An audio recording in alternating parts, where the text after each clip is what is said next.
Betty Boop musical is getting its pre-Broadway world premiere right here in Chicago. The show runs through December 24th, and one of the stars, Erich Bergen, here to chat all about this new production. Thank you so much for your time today.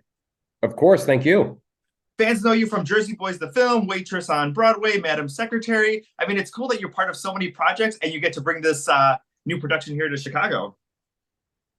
Yes, I'm thrilled about it. It's been I've never created a show from the ground up. I have always I've done a tech process and I put a show up on its feet.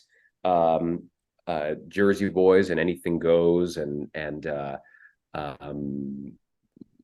were the two shows that I did on tour, but those were basically carbon copies of shows that already existed, in another form, or another production, I should say. So we know that they worked.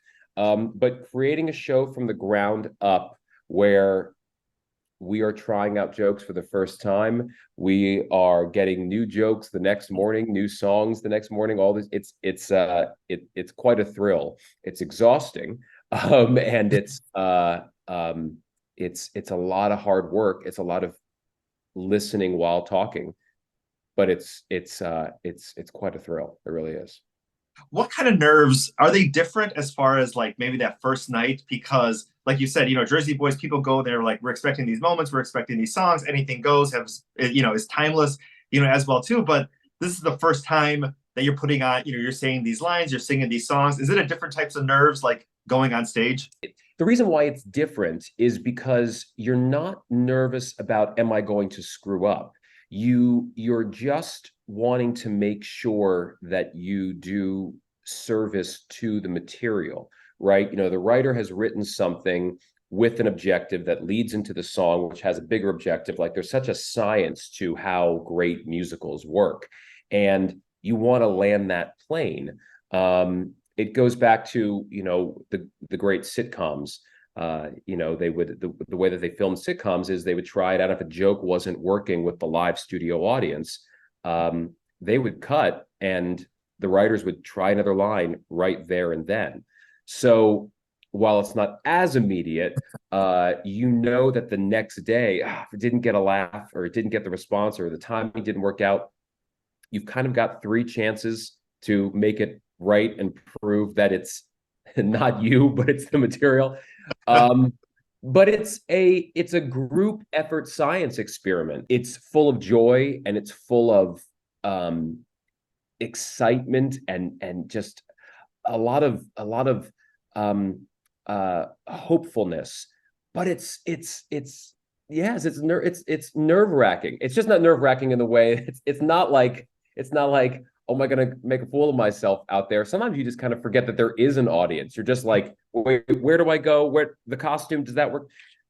So it's a lot, but I'm having the time of my life. Let's talk a little bit about the character of Raymond Damaris, a little bit about him and a little bit his background and how he connects to Betty Boop. He is the head sanitation guy in New York City, and he has decided to run for mayor. As it turns out, his bid for mayor is tainted by some illicit forms of business, and he doesn't exactly have the city's best interest at heart. And when he meets Betty in the real world that she has shown up into, he decides to take advantage of that and use it to his advantage, pleasure, a whole list of words. But he kind of takes Betty and tries to run with her, and she is having none of it. So I am if there is one, I am the villain of this musical. Let's talk a little bit about Jerry Mitchell, because he's pre-Broadwayed several shows here in Chicago. He talked about seeing his very first show, A Chorus Line, here in Chicago. We know this theater means a lot to him. Is that added pressure, or is there some type of pep talk that he gives you? Like, this is how much Chicago means to me. Here's how much this theater means to me. And like, let's everybody, let's go. Because his productions are so fantastic, but I feel like that magical part is like coming back to a theater that means so much to him. Well, there's never the word pressure with Jerry Mitchell doesn't exist. Jerry Mitchell is the most positive energy that I have ever seen in a leader, especially in the theater. These projects are high stakes. There are millions of dollars on the line. There is, a crew of people that probably is somewhere between, 120 and 180 people that he is in charge of, or that he is giving direction to. Not to mention all the fans who have expectations walking in. And yet, with all of that, he manages to lead this company and crew and ship towards its end goal with no panic, no cause for alarm. Yesterday afternoon, when he said, "Hi, everyone. So we have 2 new songs going in the show on Friday night. We have a whole bunch of new lines. We're going to make some big cuts. I'm re-choreographing this moment, and a new set's coming in for this scene." All of us kind of went like, huh? And he said, "Don't worry. It's going to be great. We're going to do as much as we can. You can do this. I know you can do this." And instantly we felt like excited about doing it as opposed to panicked. And that, when you are creating a new show, to have that kind of energy and leadership is, I don't want to say it's rare, because again, I don't have that much experience with it, but I can tell you that it's a pleasure to work under. I have been productions that have a lot less stakes, and yet our leader is a lot more dramatic. Jerry does everything with fun and joy, and I think that is readable production sees. I think that certainly comes across in so he's a joy, and he's very, very smart, and he allows talent to he allows the actors, he allows the musicians, he allows the writers to find their own way and find stuff organically. He's not a dictator.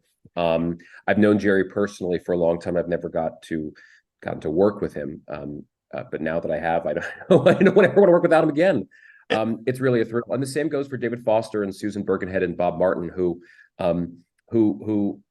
have created this wonderful piece that I did not see this coming. I did not see the joy that the audience leaves the theater with, that they enter the theater with, that they go to intermission with. I mean, it's just joy every second in this theater. I did not foresee this happening. I knew we had a cute show.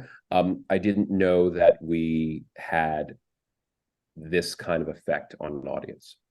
Well, that's the thing too, is that I have a couple of friends that have saw the very first performance, have seen it, the first couple of opening, and have loved it, and have said they're going to come back. And knowing there's a couple of new songs, like, audiences are dressing up. So I feel like there's nothing to worry about, that people are super excited about the show, because Betty Boop's been around for almost 100 years and means so much to so many people, whether they grew up watching the cartoons, whether they had, Betty's image on a shirt, or, played with different dolls, or dressed up like, during Halloween. Like, Betty Boop means so much to so many people.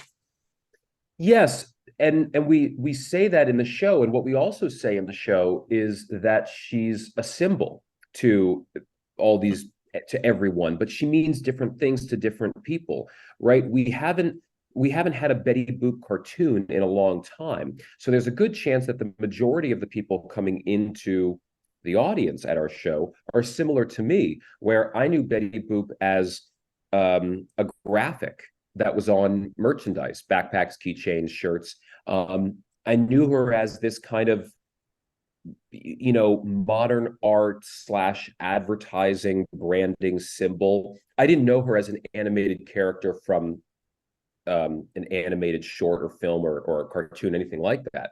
So she meant something to me. I had my feelings about her and how she was in my life. My grandmother was named Betty, so we had all this, there's all that stuff in the house. But we see these people coming into the audience in Betty Boop costumes, and we see people who are crying. Some of the other night, the overture plays, the screen opens, the opening curtain opens, the spotlight hits Betty, the audience goes wild. Not a single note has been sung, not a single word has been said from the stage. And someone in the audience screams out, "We love you, Betty!" And the audience erupts in applause all over again. It's bizarre and wonderful. And like I said, I didn't see it coming, but people are leaving the theater taking with them so many different feelings and thoughts and connections to their own life. We're doing the thing that theater is meant to do, right? We're leaving audiences are leaving our show different than the way they came in. And I think that is I think we are.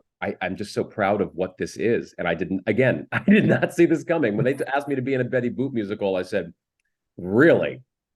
That's what we're doing? And boy, I was dead wrong about how I thought this was going to play. The eye rolling of, it's like anything, everything these days, right? It's going to be a new musical. It's going to be, when's the gluten-free Oreo musical happening? That tells you what's going on in my life right now. But hopefully sometime soon. Yeah, but that's the thing, right? And Yeah. I kind of rolled my eyes at it. And then I read it. I thought, oh, this is actually quite good. And now I'm in it and I'm obsessed with it. That is awesome. I mean, between rehearsals and getting new songs, have you had a chance to go out to restaurants or experience anything in Chicago? Yeah. I mean, it's holiday time. There's a lot of exciting things happening. Have you had a couple of moments for yourself? I have. I love Chicago. I love this city. I've gotten the chance to work here a few times. I was at Chicago Shakespeare Theater at Navy Pier many, many years ago in a workshop production of The Three Musketeers that they ended up doing as a full production. I was doing Jersey Boys at the time when it was fully realized. But I came back and worked at the Marriott Lincolnshire in a musical called Hero back in 2012, I think it was. And I have, I come here all the time. One of my dearest friends, Keely Vasquez, who's an actor in town, lives here, and I saw her Next to Normal at the Writers Theater. And I love coming here. Yes, I've done museums and restaurants and Michigan Avenue. That walking up and down the shops makes me feel like I'm back home in the city on Fifth Avenue. It's great. It's a wonderful city, and it's downtown is really fantastic. I mean, just being down here and at the theater every day, and I've been pleasantly surprised because you never know these days. Post COVID, we've been having trouble in New York with the theater district and what it's like to go out and about, and it's been quite wonderful to come to Chicago and see people in line to go to all these different theaters and restaurants every night. Exactly, and everybody in their red getting ready to go see Betty Boop. Listen, I don't care your gender or your age. Put on red and put on a garter belt, and we'll see you there. We'll see you there. Erich, thank you so much for your time today. Boop, the Betty Boop musical, now in Chicago through December 24th. BroadwayInChicago.com for tickets. And I cannot wait to see the show. And I got to raid my closet to find the perfect outfit to wear. I'm sure you'll find something suitable. Awesome. Well, thank you so much for your time today. Thanks.